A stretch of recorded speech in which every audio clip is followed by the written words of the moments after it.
Consigners revealed a German billionaire, a Miami power couple, and more are selling in the big New York auctions. This article, published by ArtNet on May 2nd, made me think of the dynamics of the contemporary art market in America in contrast with the contemporary Arab art market. The article is written under the column The Art Detective by Katya Kazakina. She reports that there is an onslaught of major industry events in New York. Reading through the article could imply the contemporary art market in America has come full circle. The Art Detective says, first, there are more collections coming to the market, which account for many of the top lots of the season, and there are also more art at the masterpiece price level. These are symptoms of a full circle. Collectors amassed huge amounts of the commodity of contemporary art and are now selling off. Masterpieces appearing in bundles on the market is an indication that the market dynamic is going to take a turn. Too much supply, who are the off-takers? This is in contrast to masterpieces of contemporary Arab art coming to the auction now. Collectors are reading the market that this is the right time to sell this commodity because of the appetite of the institutional collectors. The MAFAK MinRASY is to take apart and understand what makes contemporary Arab art a commodity. To do this, I'm going to springboard from a section in the article and compare it to this moment of contemporary Arab art markets. The Art Detective's findings are framed in this section. I'll keep coming back to this. The auctions arrive at a fraught moment, and the trade is holding its breath. Have we hit the bottom? An answer remains elusive. US President Trump has started a trade war. The stock market is volatile, interest rates have yet to be cut, and there are wars in Eastern Europe and the Middle East. That's a lot of factors to impact contemporary art. But where did the contemporary art hype auctions come from? Two factors. The Damien Hirst auction, titled Beautiful Inside My Head Forever, was a two-day auction of new work at Sotheby's in London, taking place on September 15 and 16 in 2008. This was a breakthrough moment for art auctions for two reasons. One, it was an auction for a single living artist, breaking with auction norms, that auctions are for the dead artist. And two, it was the living artist Hirst bypassing the gallery to sell his own work in an auction. So, direct artist-to-auction sales, skipping the middleman. This sale normalized auctions selling the works of a living artist and normalized artists bypassing the gallery by placing work directly for sale in an auction. The second factor is Charles Saatchi. Charles Saatchi created a model of consuming entire exhibitions for artists, marketing the images by exhibiting them widely, and then releasing them for sale. Contemporary Arab art became a commodity because of similar plays. These are the three main plays that I think. One, the Christie's auction of March 2006 in Dubai allowed for sanctions on Iran to be bypassed. Art from Iran was included in the sale. Two, Art Dubai was established in 2007 because of the concentration of high net worth individuals, and visas were very easy to obtain at the airport. The third component, which I believe commodified contemporary Arab art, was Charles Saatchi, tastemaker extraordinaire. Saatchi bundled together a show of contemporary art, Arab art, titled Art Unveiled, New Art from the Middle East, in January 2009. This was only the second show to be held in the new Saatchi Gallery on the King's Road, which opened just a year before that. Seeing banners of new art from the Middle East outside on this ultra-contemporary space on a major shopping street in London was just thrilling.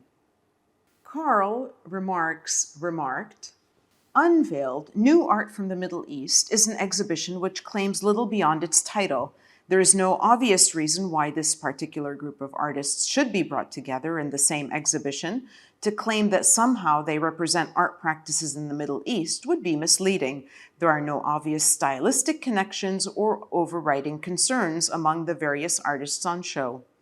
Paradoxically, this liberates the exhibition and allows for visitors to relate more to the individual works on display. This show does what it says on the tin, and it does it successfully. I agree with Carl remarking this. It also makes me think of Gail Gregg in her article from 2010 titled, "Your Labels Make Me Feel Stupid." The absence of labels on texts in Unveiled repositioned the art as desirable luxury items, as a commodity. Art loves to pretend it's intimidating, but Saatchi made it breezy and cool. These are my ideas of early disruptors of contemporary Arab art. They marketed the contemporary Arab art as a commodity, tipping it into buying frenzies at some points.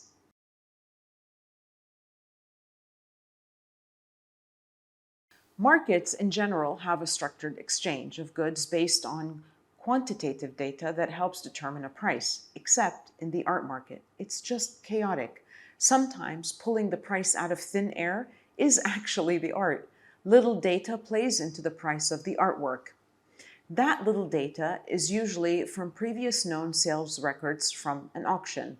So auction price sets the artist's market price. It's a vicious cycle. It's not a real value. It's based on a very fleeting momentary whim between two people bidding which lasts just seconds or a couple of minutes at most, that could become the benchmark price of the artists for future sales. Economists study the price of oil, charting and graphing it endlessly to determine its price. OPEC Plus convenes, and then here come two people in an auction room, and within seconds, a commodity is sealed. It's fickle. The auctions arrive at a fraught moment. Record auction prices skew the figure pricing for the artist's work. I think in the Arab art market, this is a phenomenon. It's a rare occurrence. But in American auctions for contemporary art, records of record sale prices keep smashing each other until they don't, because maybe the fraught moment arrived. Big New York auctions. Big New York auctions are happening around where the biggest money markets are. Wall Street. Art and money are a toxic duo. American financial markets are the most sophisticated in the world. They have products and tools to enable art purchases. McAndrew's survey demonstrates collectors have options when looking to buy art on credit. They may obtain a loan from an institution such as a bank. They may work with a specialized art lender, often employing their existing collection as collateral in order to secure a loan, or use a credit card. Credit facilities are few for Arab art. The only one I know of is auction houses may offer potential clients the facility of extended payment terms. Institutions like the San Francisco Museum of Modern Art, the Virginia Museum of Fine Arts, and the Phillips Collection are also selling. This dynamic of de-accessioning in the American art market is the opposite of the dominant dynamic now in the contemporary Arab art market. There's a rapid accession of art from auction house to the museum. It's like going into a bunker.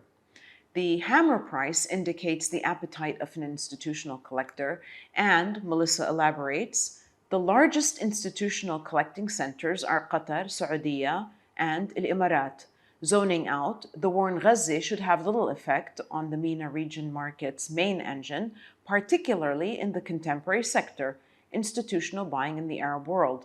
The Guggenheim Abu Dhabi and Methaf are ramping up acquisitions after years-long lulls. Saudi's Ministry of Culture is buying at pace from galleries and auctions to fill the numerous museums and institutions in progress throughout the country, especially in the Dir'iyah Heritage and Culture District on the outskirts of the capital. Sources say a number of bids during Christie's aforementioned auctions were made by Saudi entities. So far, works that have been collected by the Arab institutional collectors have not been deassectioned.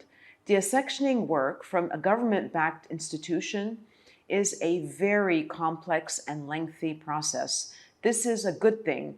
Masterpieces can go rest rather than be in circulation, even at times of war. Though political events are shifting, the expanding base of buyers in the Middle East market and the race for masterpieces is set to carry the market forward. It's logical that as long as the large cultural projects are ongoing and they have mandates as part of the regional vision goals like Saudia's Vision 2030, the race for masterpieces of contemporary art still has a way to go.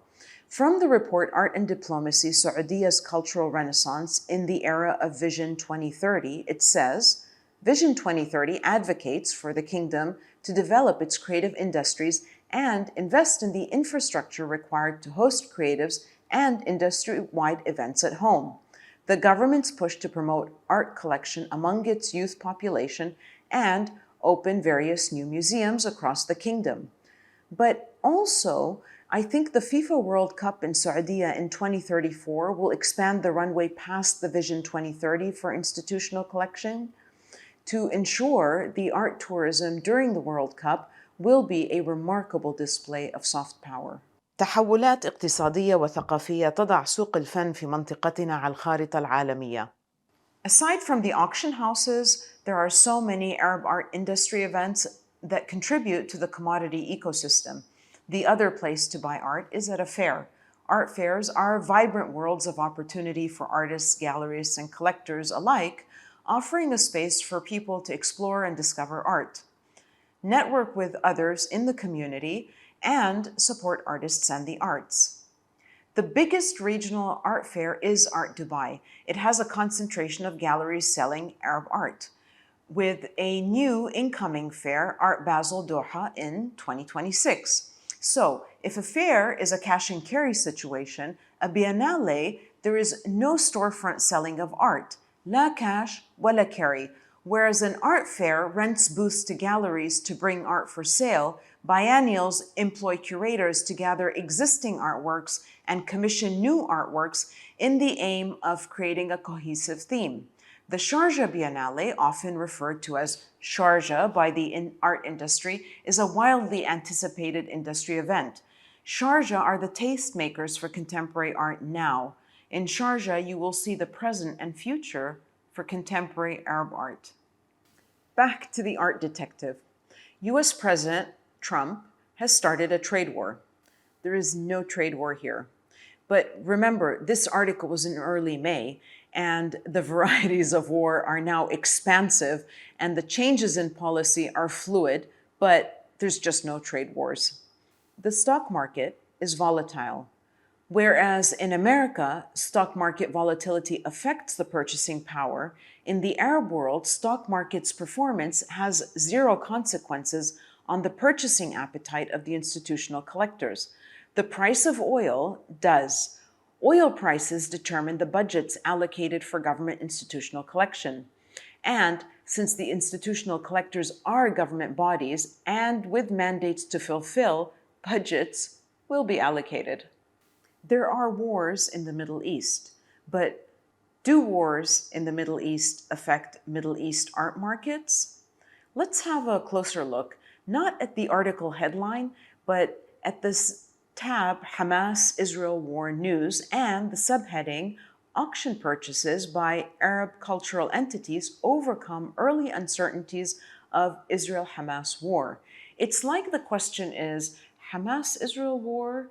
And the answer is, the larger cultural projects still have an appetite. In fact, Art Basel Doha announced their new fair for February 2026 in May 2025, while all the uncertainties and wars are raging. The trade is holding its breath. Melissa sums it up. Overall, recent sales in the city prove the most violent and divisive conflict in the MENA region in years has not slowed secondary market auctions of its modern and contemporary art abroad. The elephant is in the room when it comes to this art commodity, which is fixed in moving parts. How can we think about art, a human product in a moment in the world where humanity is decimated? I don't know. I notice that Israel's current campaign of genocide against Palestinians is forcing us to reevaluate our histories, to have careful consideration on the choices we make. Remember always that art is a contemporary cultural output that is deeply connected to our histories. Yes, it is a front moment, and we are holding our breath, but contemporary art is a representation of freedom, and freedom is our most precious commodity.